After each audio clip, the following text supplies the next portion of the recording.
পবিত্র ঈদ উল ফিতরের বাকি আর মাত্র কয়েকদিন, তাই ঈদ উপলক্ষে লম্বা ছুটির আগে টাকা উত্তোলনের চাপ বাড়তে শুরু করেছে রাজধানীর বিভিন্ন ব্যাংকে। গ্রাহকদের কেউ কেউ সন্তোষ প্রকাশ করলেও দীর্ঘ সময় অপেক্ষা করেও টাকা না পাওয়ার অভিযোগ অনেকের। তবে গ্রাহকদের বাড়তি চাপের কারণে সেবা দিতে গিয়ে কিছুটা হিমশিম খেতে হচ্ছে বলে দাবি ব্যাংক কর্তৃপক্ষের। বিস্তারিত দীপুনুরের প্রতিবেদনে। ঈদ মৌসুমে টাকার প্রয়োজন সব গ্রাহকেরই। কারো প্রয়োজন ঈদ শপিংয়ে, কারো বা ঈদ বাজারে, আবার কারো বা ঈদ যাত্রায়। তাই তো বাড়তি চাপ পড়েছে বিভিন্ন ব্যাংকের শাখা, উপশাখা, এজেন্ট ও এটিএম বুথগুলোতে। নগদ টাকা তুলতে লম্বা সারি দেখা গেছে ব্যাংকের বিভিন্ন শাখায়। এটিএম বুথ বিভিন্নভাবে পসে টাকা নেওয়া যায়, লাইনে টাকা নেওয়া যায়, এটিএম। এই জন্য মনে হয় কাউন্টারে খুব একটা ভিড় নাই দেখলাম এবার। ঈদ উপলক্ষে টাকা তুলতে আসছে আর কি। জি, না সমস্যা না, সব কিছু ঠিক আছে।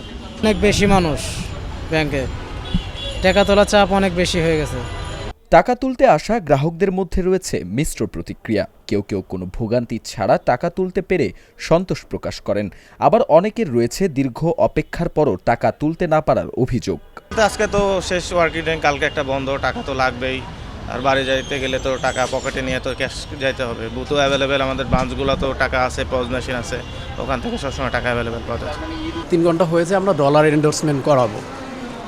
উনি ফ্রি ছিল ওই মহিলা, তারপরে আমি গেলাম, উনি বলে টোকেন নাম্বার আসুক তারপর আসেন। তাহলে 3.5 ঘন্টা বসে আছি, 445 নম্বর টোকেন আমার, এরপরে এর আগেও আছে। তো উনি 401-এই রয়েছে, কাজ তো করতেছেই না, বসেই আছে।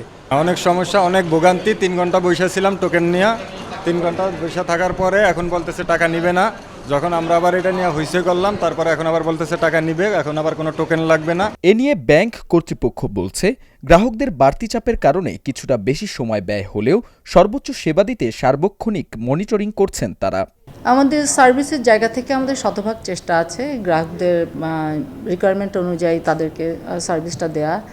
তবে যেটা হয় যে লাইনটা একটু দীর্ঘ হওয়ার কারণে অনেক সময় ক্ষেপণ হয়।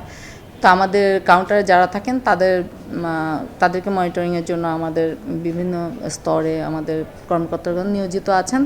ফ্লোরে একজন থাকেন, উনি মোটামুটি ঘুরে ফিরে দেখেন যে কোথাও কোনো সমস্যা আছে কি না। আর এখন নিরাপত্তা ইস্যুটা যেহেতু জোরদার, সে কারণে তারা চেষ্টা করেন যে গ্রাহক যদি দীর্ঘ সময় বসে থাকেন, তার কাছে যে জিজ্ঞাসা করা যে আপনি কি ওয়েট করছেন, আপনার কাজে সমস্যা, মানে আপনার সার্ভিসটি নিতে দেরি হচ্ছে কেন, কারণগুলি জানার জন্য সকাল থেকে আমরা মোটামুটি আমি নিজে গিয়েও কয়েকবার দেখে এসেছি। ঈদের আগে আগামী 27 মার্চ ব্যাংক খোলা থাকবে। এছাড়া ঈদের আগে সরকারি ছুটির মধ্যেও তৈরি পোশাক শিল্পে কর্মরত শ্রমিক, কর্মচারী ও কর্মকর্তাদের বেতন বোনাস সহ অন্যান্য ভাতা পরিশোধ ও রফতানি বিল বিক্রির সুবিধা নিশ্চিত করতে 28 ও 29 মার্চ সীমিত পরিসরে খোলা থাকবে তফসিলি ব্যাংকের বিভিন্ন শাখা। দীপুনুর, চ্যানেল এস, ঢাকা।